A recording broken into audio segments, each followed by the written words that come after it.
hit high in the air to center. Stays in the park for Hamilton, jogging in, still coming, looking up in the bright sky, drops it! He drops the baseball! Unbelievable! Crisp is home! Drew is home! Cespedes is at second base! And the A's are back in front! Drives one, deep left field, that goes up to, back near the wall, it's out of here! The impossible has happened! שלום וברוכים הבאים לכושר הוטדוג, פודקאסט הבייסבול הראשון בעברית, עם יוני לב-ארי ואנוכי ארז שעד. שלום יוני. מה העניינים ארז? הופה, עף לנו פה. בסדר יוני, מה קרה שאתה באותה חולצה כבר שבוע שני ברציפות? מה אני אעשה? נתקעתי, זה בדיוק בסייקל, אתה מכיר את זה? של הלבנים. זה לא גולדי? לא, שהיא יוצאת ראשונה ומתה ובמקום הגיע בייבי בלו. כן. טוב, עכשיו אחרי שצחקנו, איפה אתה? אני ביפו. לא, איפה אני אמור להיות? ברגעים אלה יוני, איפה אתה? אתה רואה מה אתה חושב שאתה רואה, אבל אתה לא רואה מה אתה באמת חושב. אני במונטנגרו. במונטנגרו. למעשה אני מניח שאני בשלב הזה אמור להיות בבודווה. פסט. לא. הבנתי. ומאחר ואתה לא תהיה, אמרנו מי יכול להחליף אותך? אני? לא. מי יכול להחליף אותך כנושא השידור, שכל שידור הוא בדרך כלל עליך. זה מגלומן, עשית אותי. אז לא, כי אמרנו, איזה בן אדם יכול להחליף את יוני? חתיכת דבר. נכון.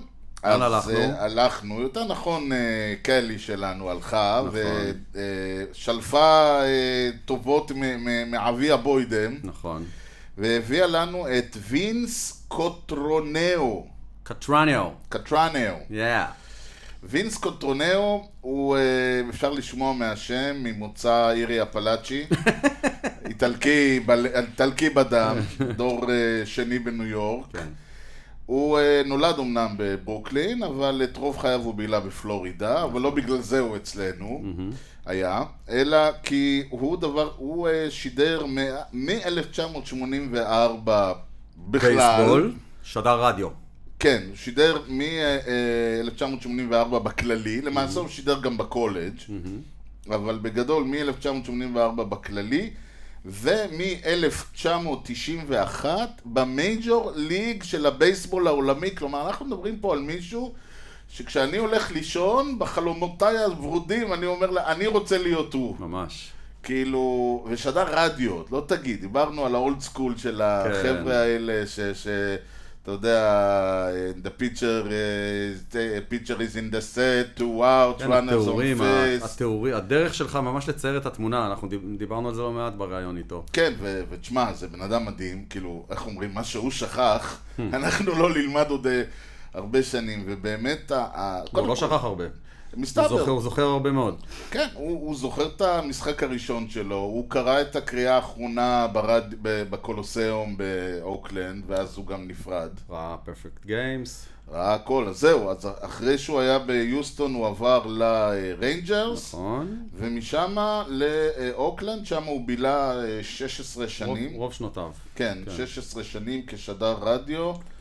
זה מצחיק, כשהוא מגיע, כולם שואלים מי זה, וכשהוא הולך כזה אגדת אתלטיקס, וזה גם כן קצת חלק מהעניין שהוא נפרד מהאוקלנד, שהאוקלנד נפרדו מאוקלנד. נכון, ביחד. נפרד מהאתלטיקס. הוא והאתלטיקס נפרדו מאוקלנד ביחד. וזה עוד דרך להסתכל על עידן שהולך ונעלם, וגם דיברנו איתו קצת על העידן שהלך ונעלם לו מול העיניים. כן. חוויה מדהימה, ואיך אפשר להגיד, אם צריך להחליף אותך, יוני... אז בוא ניתן... לא ניתן במה לאיש, כן. בוא ניתן לאנשים לשמוע. Okay, Vince, you have to tell me how to say that. Cotroneo? Cotroneo. You did it quite well. So I need to know who's who here. Who am I looking at here? I'm Yoni. It's Yoni, I'm Erez. All right, guys. Nice to meet you finally. Was it Cotroneo and you Americanized? Actually, that's a great question. Coming over on the boat, my dad's father came directly from Italy, came from Calabria, and it was Cotroneo. And for whatever reason, it was changed to Cotroneo. My mother is Italian as well. Her parents were born in the United States, but her grandparents came over as Ambrosino. and they shortened their name to Ambrose. So that was my mom's maiden name. Oh, Ambrose. That's nice. Yeah, I mean, to be fair, we left New York when I was 5. My father worked for the Navy as a civilian, and we moved from Brooklyn, where I was born, to Long Island. Lived there for a year. Then he got transferred down to Florida. So even though I was raised in Florida, I was raised in a quote unquote northern household, and people that are from that region in our country would understand what that means. I had posters of Walt Frazier from the New York Knicks on one wall, had Joe Namath on the other wall. I mean, I was 9 years old when the Jets and Knicks both won in 1969. So it's been a good year in that regard, as reliving my childhood fandom. But that's where it came from, and that's where my allegiance as a quote unquote fan still lies. So 3 New York teams won championship in the same season. 90, the Knicks are 1970. Well, Right. it's 69-70 as the problem. Correct. Wow. Correct. So why I'm asking because to me as an Israeli, the famous concept of born and raised, as you're familiar with, the idea of where you were born and where you were raised, despite the fact that, let's say, that ended when you were 16 and you may be 70 now, it's still important for your, not you, the royal you. For Americans, it's really important. In the same way that you won't say I came to you from Houston, America, but from Houston, Texas. Right. I mean, even as recently as this morning, I was in the gym working out at our complex, and I saw a young man wearing an Atlanta Braves hat. And the natural inclination in the United States with fandom is you see somebody wearing, either a hat or a piece of clothing, with that logo on it, Atlanta Braves, Kansas City Chiefs, whatever the case might be. You immediately start that conversation around sports. Oh, are you an Atlanta Braves fan? Who's your favorite player? And that's a lot of the introduction. It revolves around sports, and a lot of it revolves around people outwardly showing their fandom with hats and shirts, etc. In Israel, it's the complete opposite of it. There are a lot of Yankee hats. Most of them doesn't have any idea that it has nothing to do with baseball. So, although the LA hat is just it started going on now. Yeah, you're correct. I mean, both of those, and even here in the States, there are people that wear the Yankee hat in all different colors. And so are you a Yankee fan? No, I just like the hat. And, and with the Dodgers playing as well as they played here recently, people have suddenly found some room on that bandwagon. So we've certainly seen a lot more of those hats as well. But you were born in New York, you were raised in Florida. That's correct. I was raised in Orlando. We moved there before Mickey Mouse even got there. So we were there in the mid 60s. And because of that, I was fortunate to do what I did, as a broadcaster in Major League Baseball. And invariably, a lot of people would ask me, who did you listen to growing up? And kids that grew up in New York, had their allegiance, Bob Murphy with the Mets, Mel Allen with the Yankees, or if you were in Chicago, it was, Harry Carey, or, Joe Buck with the Cardinals, of course, Vin Scully out in LA. I didn't have any of that because in Orlando, we didn't, there was no Major League Baseball sports anywhere close. Our closest team was Atlanta. And what's ironic about that is we would get the Atlanta Braves games on Sundays on television through cable before the superstation started. And the gentleman that was doing their games at that point, Milo Hamilton, I eventually became his partner when I was hired by the Astros in 1991. So it's kind of, my childhood kind of came full circle when that happened. On your first station, on your first stop in the major leagues, right? That's correct. Yeah, I was with the Astros for 7 years. And then I was with the Rangers for 6. I was from the Astros 91 to 97, the Rangers 98 to 03. And then my longest stint, which just ended in 24, was with the Oakland Athletics from 2006 to 2024. Solely as the radio announcer. I did some television. I mean, obviously, you could tell that there wasn't a whole lot of, asking for me to do television with my bald head. But you can look at it great. That's where I met. That's where I met Callie's dad. That's where I met Jerry's through Texas, and that relationship continues to this day. So we should say Callie, who one of our most favorite guests, has got has forced you at gunpoint to interview with us. So Kelly, thank you, and you can tell the goons that okay, we got this. Callie can tell you a great story when we were all in Arlington, Texas with the Rangers, and how my wife helped watch the girls when Jerry was gone on some trip somewhere. And I had 3 kids at the time, or 2 kids, 3 at the time. And, all the Naren kids, with Connor too. That was quite an experience for my wife with, a house full of, of kids just running around like crazy. Right. So how did you get into broadcasting? Did you play baseball in school, college?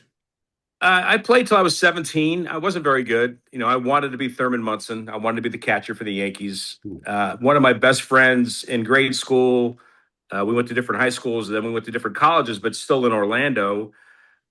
His name is Tony Shefstad, and he was an unbelievable player. He was a high school All-American. He was a junior Olympian, and he played 4 years of college, and he never got drafted. And I thought Tony was like the greatest thing I'd ever seen. And that just kind of reminded me how difficult it is to crack into professional baseball, let alone get all the way up to the major leagues. But when I was 14, we went back to New York for a funeral for one of my grandparents.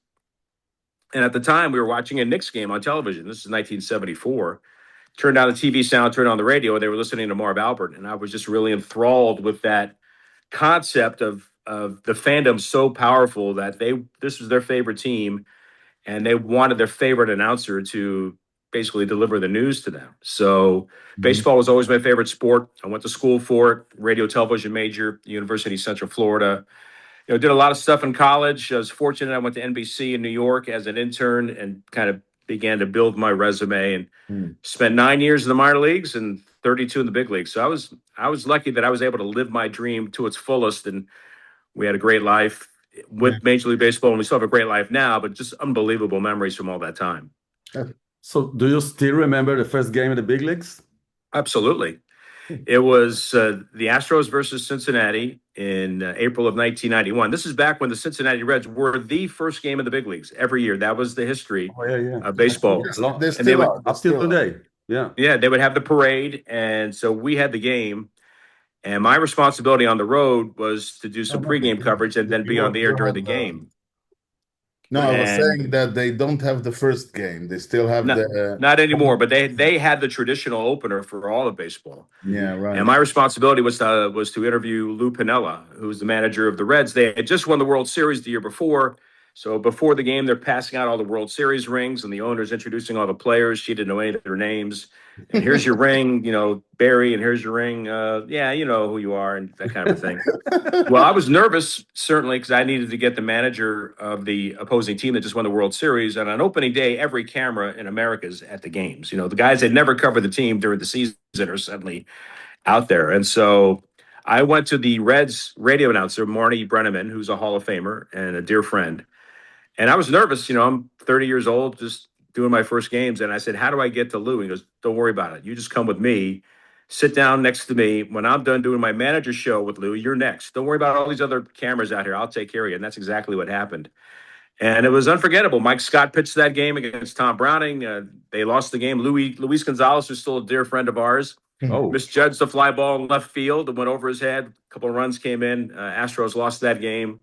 Went out to dinner that night at one of the famous local restaurants with all my broadcast partners, and our dinner was paid for by Billy Dorn, who was a player for the Reds. He was a longtime player for the Astros, and he's at another table with his family. He just kind of waves and smiles, and that was my introduction to Major League Baseball. It was a pretty good way to start things, I thought. Yeah, but is it? Obviously, it's all the cameras at you, but it's also a much harder task. If I'm not mistaken, you only do home games in the minor leagues, so you do 70 games or something like that, and all of a sudden you're supposed to be there 162 games.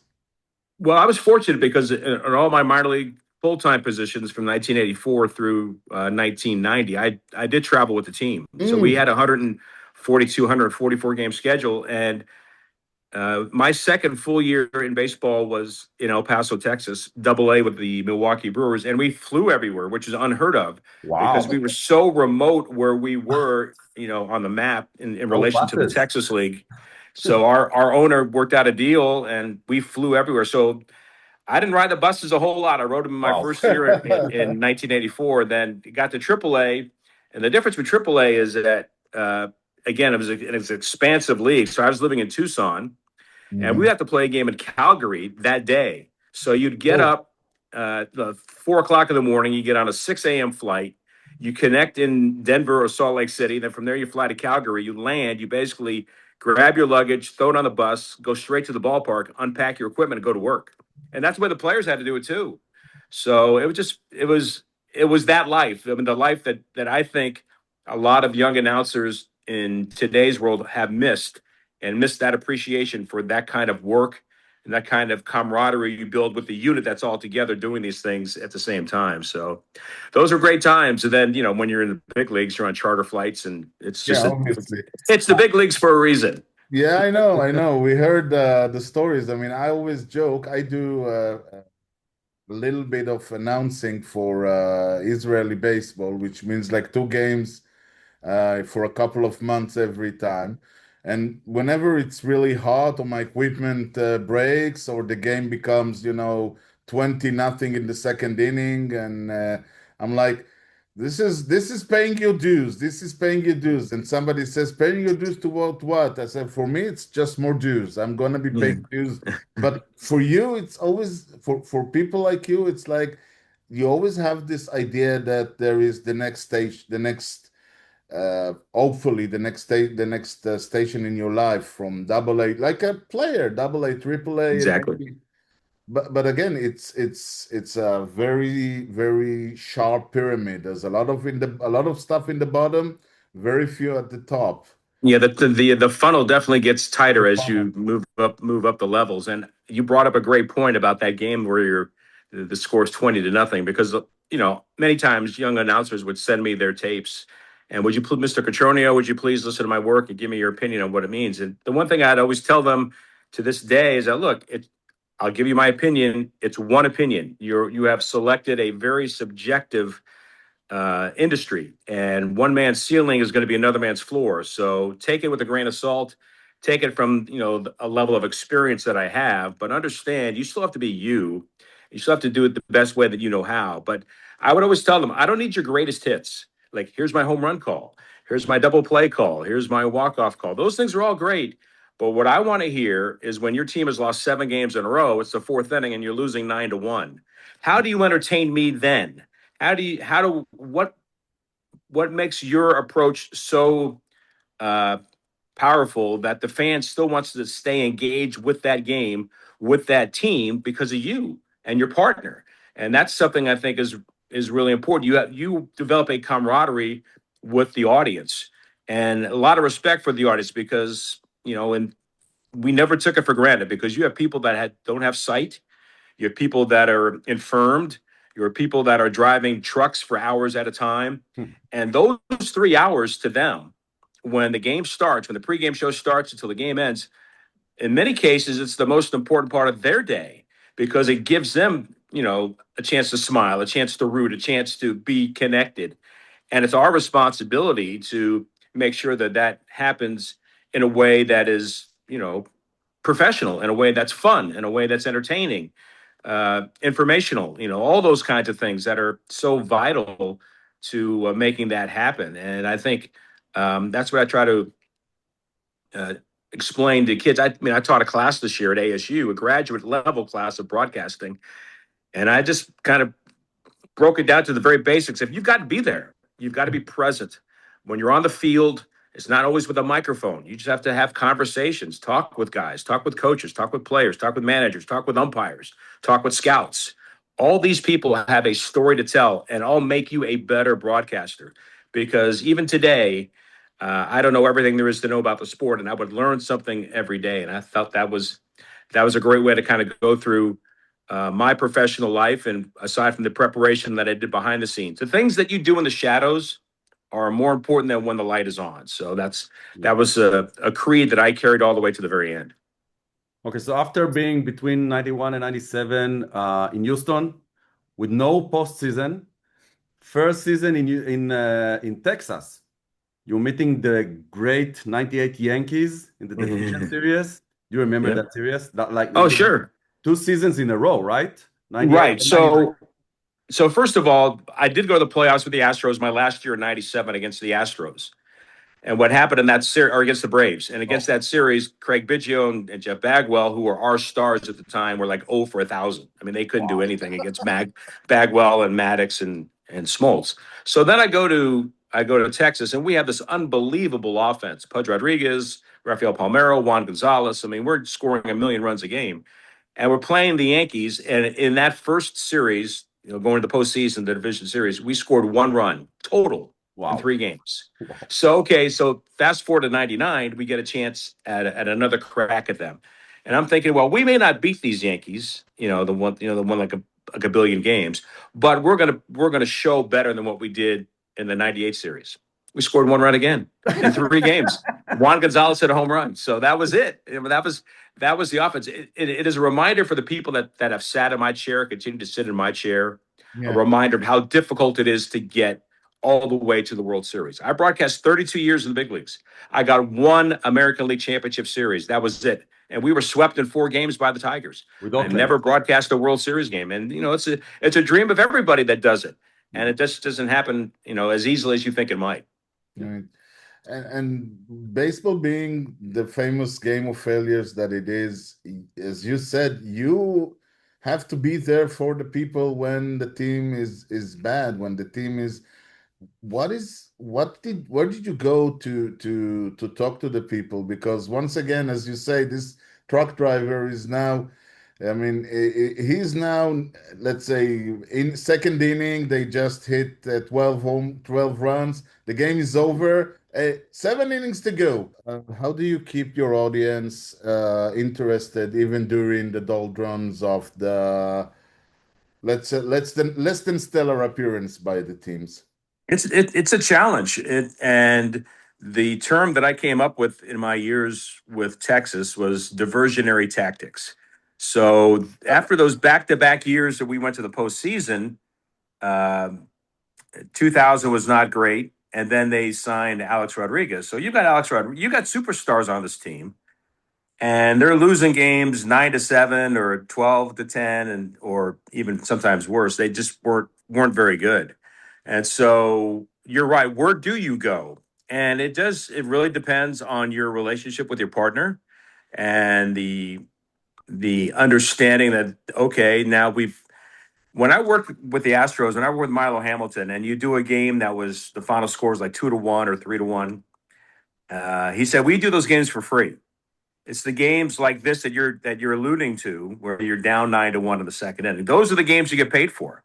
And so you do have to rely on your partner. There's always something to talk about, whether it's even with the team that I worked with at the end that barely won 50 games. You still have to find something positive in that specific game or about a specific player, because you still want to keep your fans engaged with their team. As bad as it is, there has to be something that's better.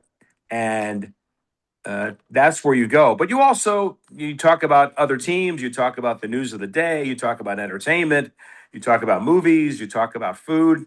It really does vary from game to game. And there are times, because I've worked games where you were hopeless and you've won. The famous game in Texas where they were down, a billion runs. They came back and won 15-14. Wow. So it does happen. And even before I got there's a famous game called the Cinco de Mayo game. When I was on the other side of the glass, my eventual partner, Ken Korak with the A's, was doing the game for Oakland, and they were rolling.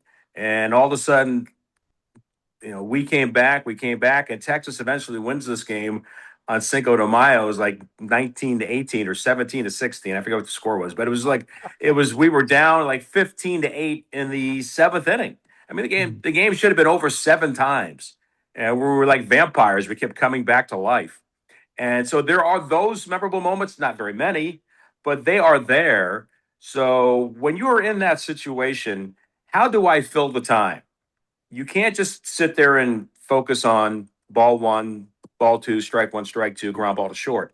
You have to be entertaining. You have to find a way to always have a smile in your voice, even in the darkest of times. But also keep in mind, in order to earn the respect of your audience, when your team is not playing well, you have to say that. You have to be honest, because the player is honest with himself. He would tell you the same thing. I should have made that play. I didn't pitch very well tonight. I struck out 4 times. I didn't see the ball very well. Whatever the case might be. And the one thing that I could do in my seat that a fan can't do, like a fan can go to almost every website that I have gone to, Fangraphs, ESPN, Baseball Reference, Baseball Prospectus, all these types of websites that they can look at these numbers and they can arrive at their own opinion. They can't talk to the player. They can't talk to the coach. They can't talk to the manager. They're not on the field during batting practice. I am. So it's my responsibility to ask those questions, because when something happened the previous night, the fan wants to know what happened. And it's my responsibility to bring that to light. I spoke with, player A about this situation last night, and this is what he told me. And you have to humanize these situations as well. But also, it's vitally important for the fan to realize that I'm their conduit. I'm the one that can walk in the clubhouse where they can't. I can go places they can't. And so I have to take that responsibility seriously in order to give them the kind of information that they're asking. We're all asking the same question. Why did you not bunt with the runner at first base and nobody out in the 9th inning down by a run? Well, ultimately, you're not trying to be the manager. You're not trying to second guess him, because the manager makes the decision. I mean, Callie's dad will tell you it's in his hands. Yeah. But you want to know the reason why. You're not questioning that he did it. You want to know the reasoning behind the decision that he made, because there's hundreds of decisions that are made in every game, maybe even more, depending on the style of game. So you have to use that relationship that you have built up over time, again, by being present, by being on the field every day, and just talking with folks and getting that understanding that you can get those questions answered for them. I'm taking notes. Did you happen to broadcast a no-hitter? I broadcast several. I've broadcast a couple of perfect games too. So now I have never, because of my role primarily as the number 2 broadcaster on radio, that means I didn't get the 9th inning. So my partner would have, that 27th out. But I broadcast Dallas Braden's perfect game, Mother's Day, 2010. Broadcast the perfect game by the Yankees, Domingo Germán against the A's at the Coliseum a few years ago. And, on the other side, broadcast no-hitters, Mike Fiers threw a no-hitter as an A. I broadcast Darryl Kyle's no-hitter with the Astros. So, I've been involved in many of those. But when you're the number 2 announcer, like I was primarily, your goal is if the team gets to the playoffs, then it's your goal to be in the clubhouse for the celebration. That's my victory. That's my walk-off. That's my opportunity to shine and do the interviews and get sprayed with champagne and be down there and bringing guys along and just hearing that laughter and that energy and that camaraderie. That's what and when you're sitting in my chair, that's what you're hoping for. And I had many of those opportunities. I mean, went to the playoffs, I think, 10 times as a broadcaster the postseason. But I have had moments. I have had walk-offs. I've had special moments as a broadcaster, which people still remember and it still resonates with them. Mark Kotsay hitting an inside-the-park home run in the playoffs in 2006 for the A's against Minnesota at the Metrodome. The great magical year of 2012, this famous line, it just kind of came out of nowhere. There's a lot of guys that will write stuff down in advance. I'm not that guy. It has to be organic. And when the A's were winning all these games at the end, winning up with all these walk-offs, they had another one in that final week where they were trying to push to get to the postseason. And I just blurted out, Oakland is the walk-off capital of baseball. It stuck. I mean, it was a great line. I wasn't smart enough to write it down. It just happened, which makes it even more exciting. And then just 2 days later, last game of the regular season, where the A's had never been in first place during the entire campaign until Hamilton dropped the ball. And I had that call pop up to center, just a routine fly ball to center field. And as I'm calling it, I'm thankful that I was descriptive because I'm on radio. High fly ball to center, high sky, having trouble, drops the ball and then get the runners home. So that's the first time all season that the A's had gone into first place. And I was on the mic for that. So you hope that all your preparation, all those games that you've done, all those balls and strikes and everything prepares you to be ready to capture the moment the way it should be captured. And I was fortunate I was able to do that. Well, I was thinking you would probably be wishing for extra innings because then you may get the walk-off. I mean, I had my share. So, I mean, certainly had my share of walk-offs, but there are different, I mean, every moment is special for a variety of reasons. You know, even a key base hit in the fourth or fifth inning. And that's what I tell my students and what I've told young broadcasters. You can't get up on the roof. You can't give like your greatest call in the fifth inning because you don't know what's going to happen next. You have no idea what's going to happen. You still got 5 innings to play. And baseball's a funny sport. You know, something else even more spectacular can happen. So where do you go? I've already hit the ceiling. I can't crash through it. So you have to make sure you leave something in the tank for that very last moment if possible. Yeah, and the game develops really fast. Which is something you never learn when you watch it or you try it. My favorite call is when the guy was a simple pop-up on the end of the inning, and I'm just like, well, that would progress the runners, and the second baseman dropped it, and they ran all the way home, and I was so shocked. I just stood up and screamed like they won, and people then send me clips of that from the YouTube. But then again, on radio, it's still the old school accounting, I would say. You still have to say how many outs, how many runners, because we talked about it, and I said television guys shouldn't even they should have like a podcast.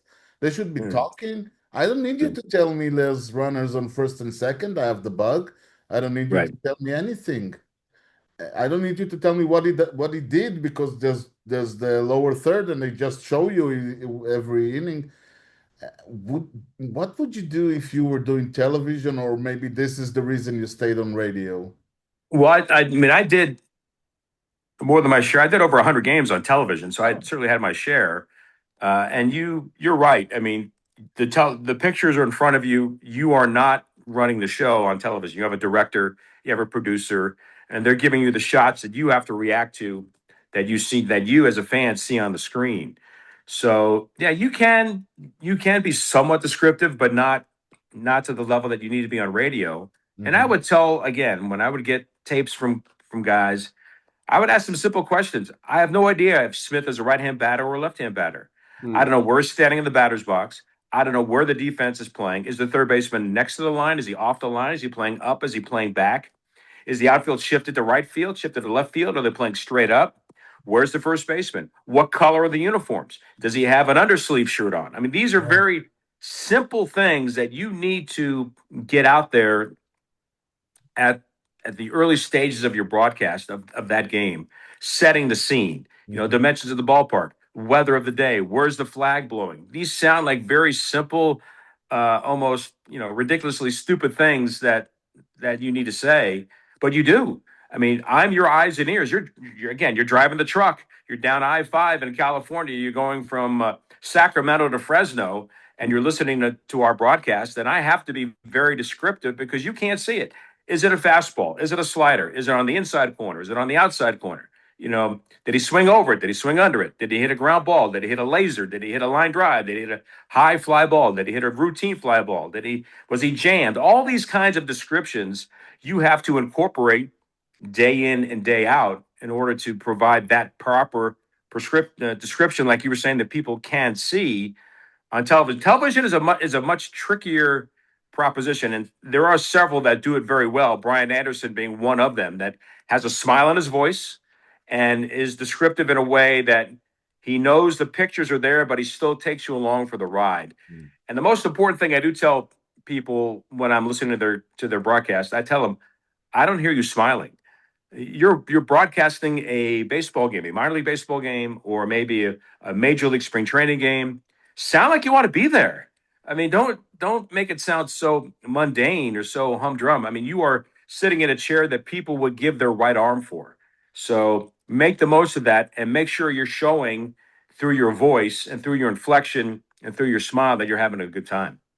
It's like painting a picture or even writing a book. I mean, you're singing music to my ears. This is my pet peeve when you got somebody in soccer World Cup and I'm like, he's sitting in the best booth in the house. He's in an air conditioner. He's being paid to watch it and an hotel and a flight. And he's like, why are they not passing the ball? And I'm like, dude, there are people who would pay to be in your place.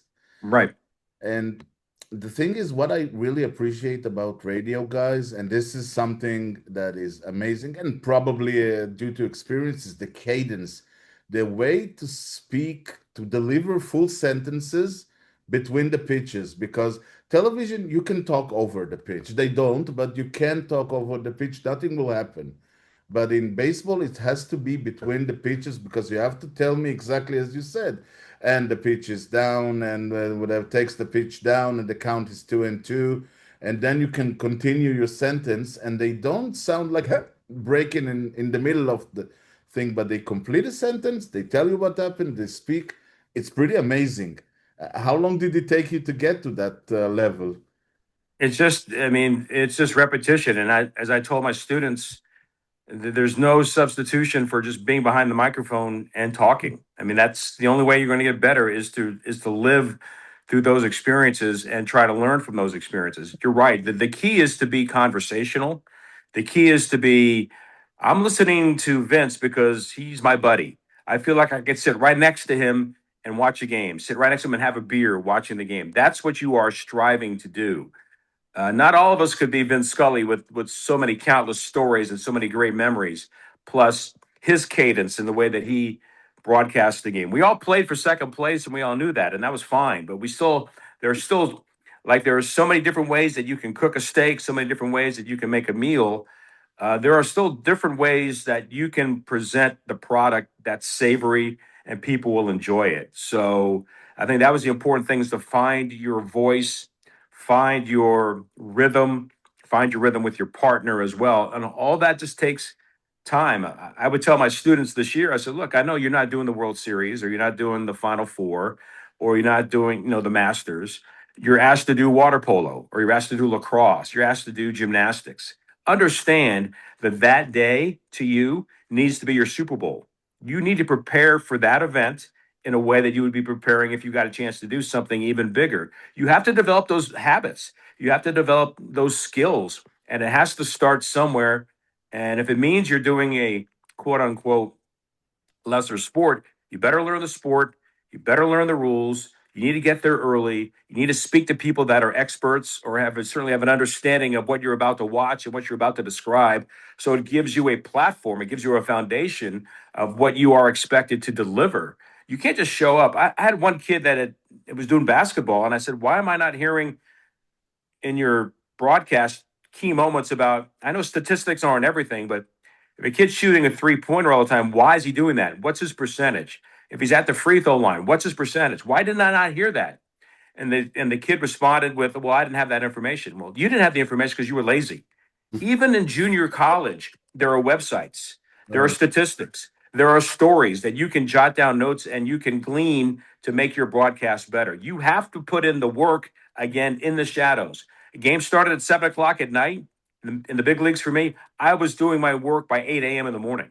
I was already jotting notes down. I was reading last night's box scores. I was filling my books that I use that are like my Linus blanket that I don't necessarily lean on every day, but they're there. Like, I count pitches. I've counted pitches since 1984. Does it tell a story? Not all the time, but it can. About first pitch strikes, or how many 3-ball counts, or how many 2-strike hits. All these kinds of things can happen. And you have to trust the routine that you're providing yourself to where that moment does give you something to talk about, a path to go down, a story to tell, a way to, as a play-by-play guy, for someone that never played the game at a high level, to analyze what is happening on the field. So throughout all these years, I guess you had many partners. With whom did you like working the most? That's really an unfair question. I mean, I like them all. Well, you're retired, so I learned something from all the partners, put it that way. Milo Hamilton, I learned his work ethic and his preparation on a daily basis and his energy. Bill Brown, I learned conversation. I learned about his Linus books, if you will, his blanket, if you will. Eric Nadel, we're still best friends, and just the way that we would go back and forth and we would work together. How I brought something different to that broadcast that he did not have, and I came in at a time where he had a broadcast teammate that he loved, and he was beloved in Texas, but he passed away of cancer. He moved to television, then he died of cancer, and he was a wonderful gentleman, Mark Holtz. I'm not Mark, but I had to provide something that allowed our relationship to grow and strengthen. The same when I went to Oakland. Literally, a broadcaster had to pass away for me to get that job. Bill King, who was revered in the Bay Area for not just baseball, but he did the Warriors back in the 70s when they were good. He did the Raiders back with John Madden when they were good. And he was on this great run of 25 years with the Athletics. Bash Brothers, even before that, and then the great run, Hudson Mulder Zito, and then playing better. He unexpectedly passed away.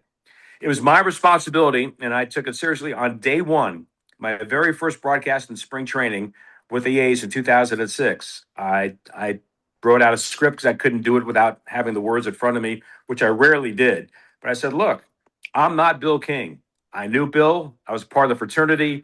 We certainly had interactions, but I understand that you did not get a chance to say goodbye to Bill because nobody knew that this happened in the off season. You didn't get a chance to mourn his passing.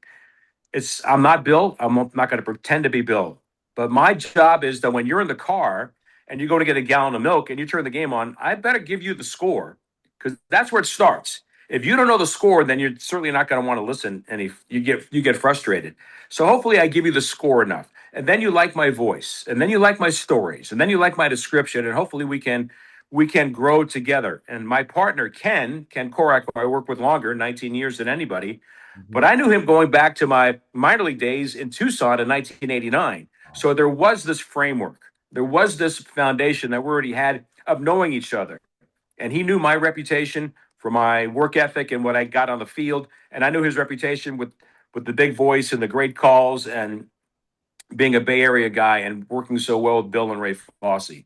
So I knew, and it wasn't easy at first, and I knew it wasn't going to be easy because I wasn't Bill. And the Bay Area sports market is a unique sports market, very passionate about their teams, very passionate about their broadcasters. And because I wasn't that guy, I was not received that well at the beginning. But all I could do was put my head down and do my job. And fortunately, it worked out. I think for me, my first year was 2006.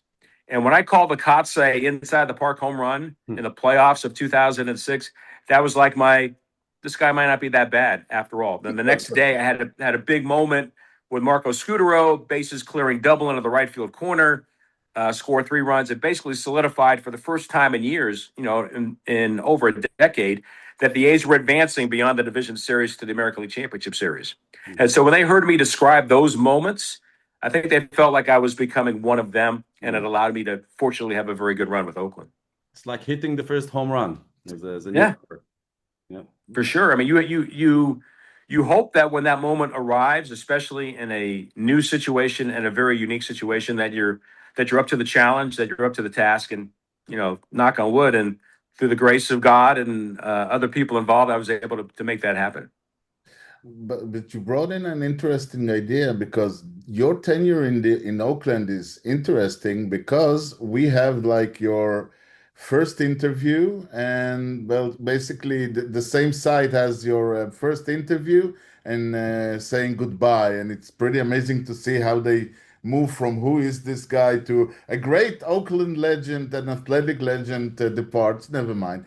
But you also have been there for probably the most unique period of time for baseball, the game, and I would say since the 1920s and 30s, because the game today, in 2026 compared to 2006, is as different as if you were watching Yankees, Tigers, 1930 compared to 1910. Different rules, different game, different aesthetics, different semantics, everything. How was it for you to broadcast during this idea where year over year, and you were in Oakland, ground zero for the sabermetrics revolution?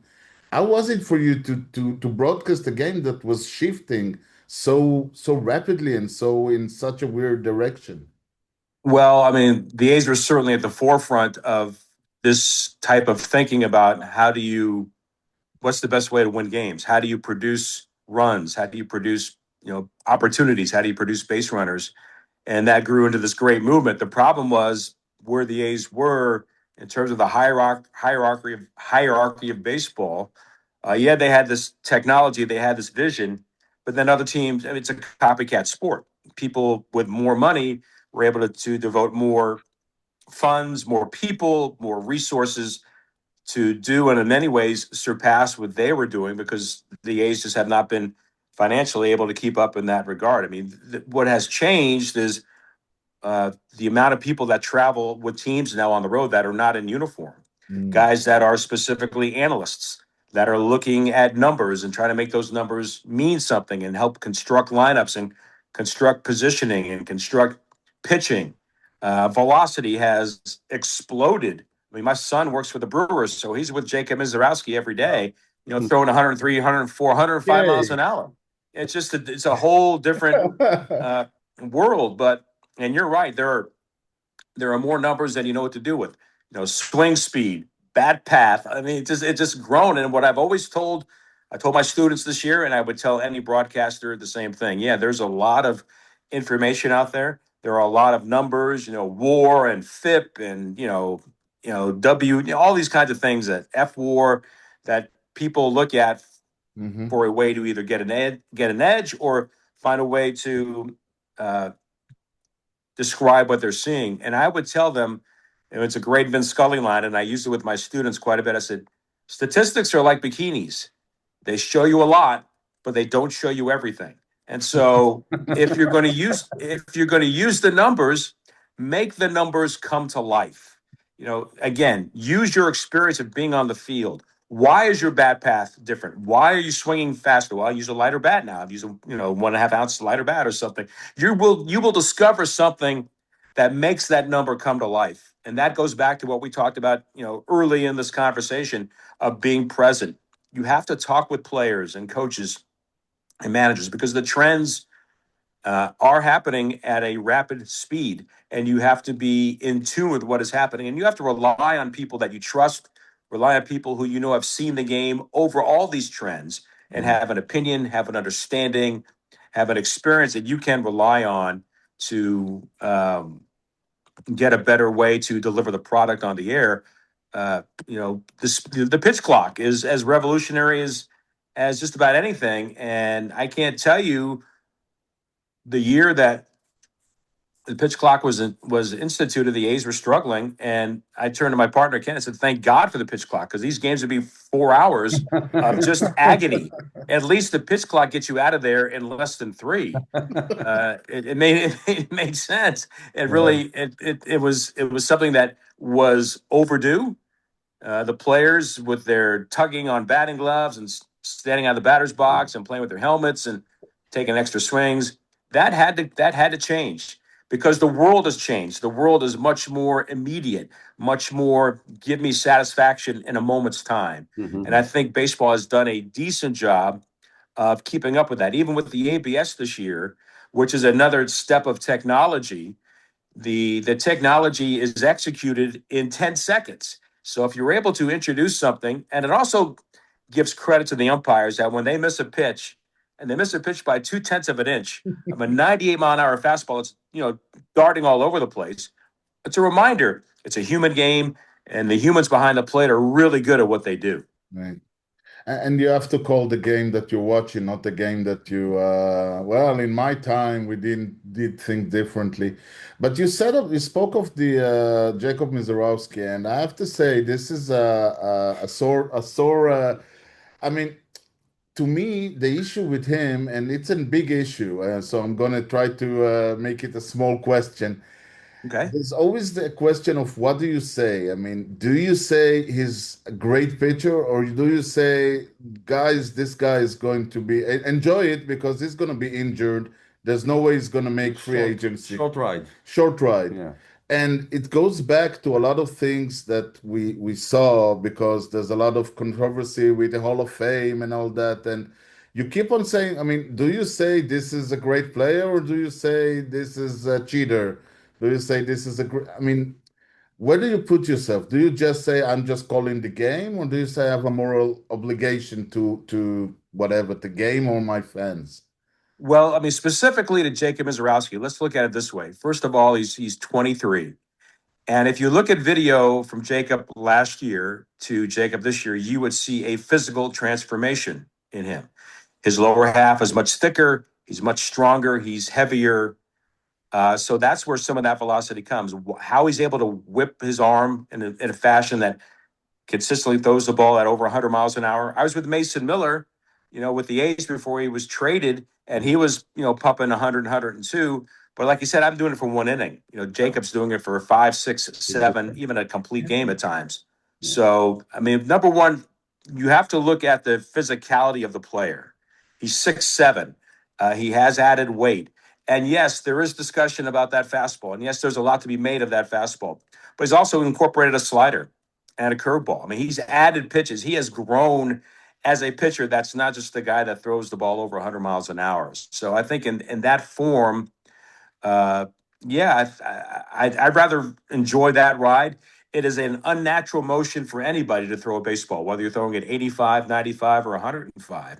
So will he be challenged with arm issues?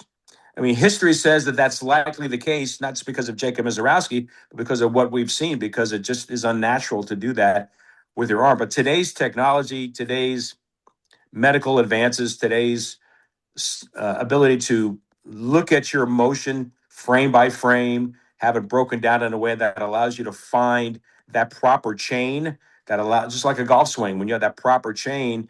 Rory McIlroy, while he's very strong, he's 5'8", and he hits the ball 340 yards. Scotty Scheffler is 6'3", and he's long and lean. He's a different guy, does the same thing. So there are things that happen in the mechanics of the swing, the mechanics of the pitch, that will allow Jacob to do this. But there's no question it is a world of velocity. And guys you've never heard of that are coming out of the bullpen or that are throwing 98 miles an hour, where has this come from? I don't know the answer to that. I really don't. I don't know how they're able to look at a video of a player and break it down so mechanically, step by step, and use other issues that can show you the inside of the body that allows them to potentially make those corrections. It's pretty incredible what's happening. Right. We're down to the final minutes, and I really don't want to take more of your time. Yoni, final question? As you know, we're the only Hebrew baseball podcast in the world. First, have you been to Israel? I have not been to Israel. I've been to Seoul, Korea. I've been to Tokyo, Japan. I've been to Italy. I've been to Australia. I've been to New Zealand. I have not been to Israel. New Zealand. It's on the list. Okay. All right. So we're there. What do you know about Israeli baseball, and how do you think we can get it better? I think, like in a lot of situations, you guys are part of what has been a spark, right? There's a spark of Israeli baseball. There's been a spark of great stories of players of Jewish heritage that have succeeded in baseball. I mean, Sandy Koufax, et cetera, but then getting somebody like Dean Kramer, who was born in Israel, to get to the big leagues and play. And then with the WBC, especially with the success Team Israel had in 2017, that brings more attention. It brings more people that want to get involved. And there are enough players or coaches or managers like a Brad Osmus of Jewish heritage that want to see that happen. So the spark is there. The flame is growing. It just takes, time. What you are trying to do is get somewhere faster in a game that has evolved for decades elsewhere in the United States and in Canada. And it's just going to take time. But the important thing is the steps are being taken. People are aware of it. People want to be involved in it. You've got people from all over the world that have a Jewish heritage that want to see this succeed. I think with all those combinations of things together, it will allow Israeli baseball to get even better. But It just doesn't happen overnight. One more question before we completely lose you. Can you hear me? I can. All right. I sure can.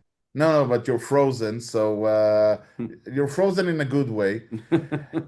Okay, so one final question. What kind of scorebook do you use, or did you use throughout your entire career? It's a great question. Thank you. Mine evolved over time. I think you have to. It's a personal thing. It's whatever makes you comfortable. The book or the way you score the game, how you score the game. I use colors. I was like a third grader. I had different colors had different meanings. My scorebook evolved over time. That just the way I had it set up. There's a Bob Carpenter scorebook out there that a lot of guys have used.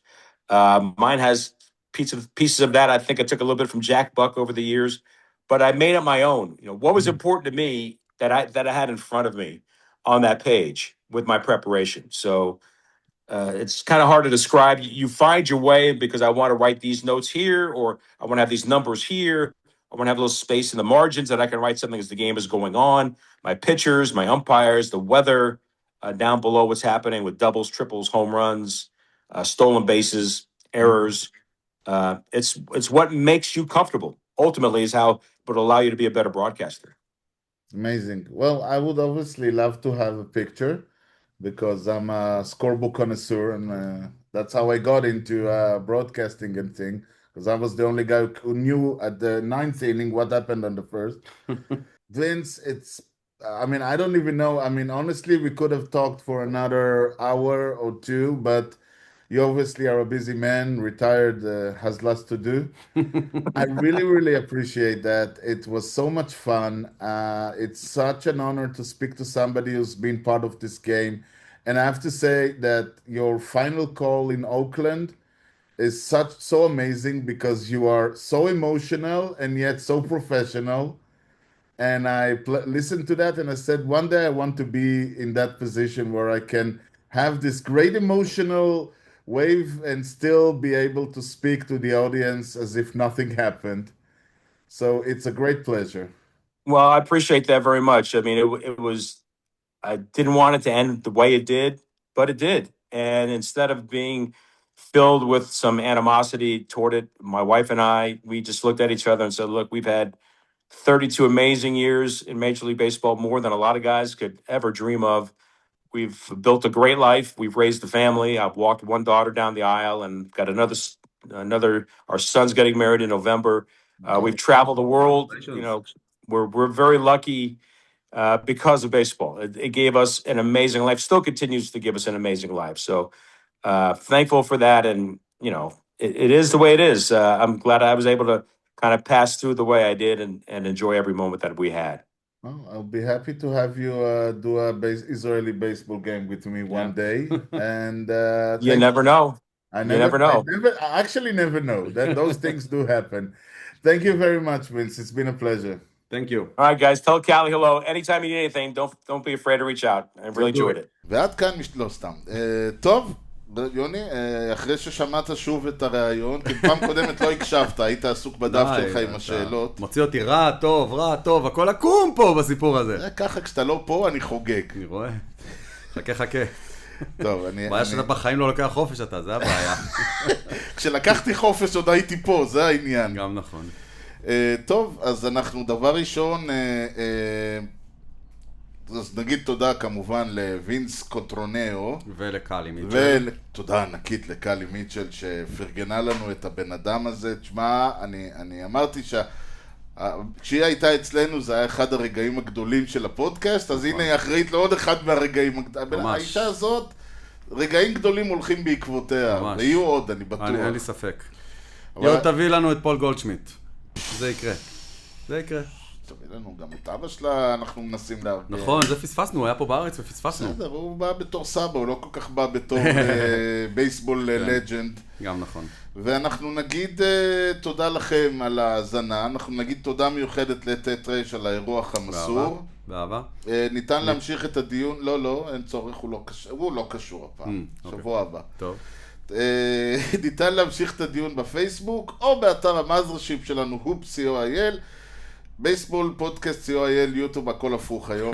כן, אתה רואה כשאתה לא מגיע, הכל מתבלגן.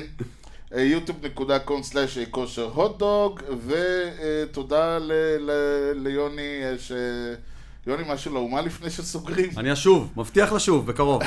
I will be back. Yes. אז תודה לכם על ההאזנה כושר הוטדוג עם יוני לב-ארי וארז שץ ובייסבול טוב ישראל. יאללה ביי.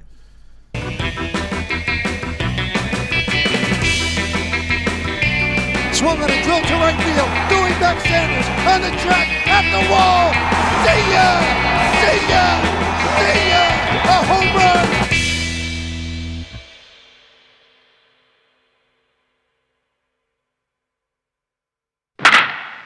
Well, I think. Yeah, listen, we are just about to get cut off, I think. Okay. So we'll let's cut it and give you a new thing, and you have time to think. Absolutely. Yeah. Call me back. I'll be ready. Get ready. All right. I don't even know if it. Okay, see you soon. All right. I'll just end it. End the meeting. Yeah. היינו מחליפים חולצות, מחליפים צדדים. כן, זה היה משעשע. היי.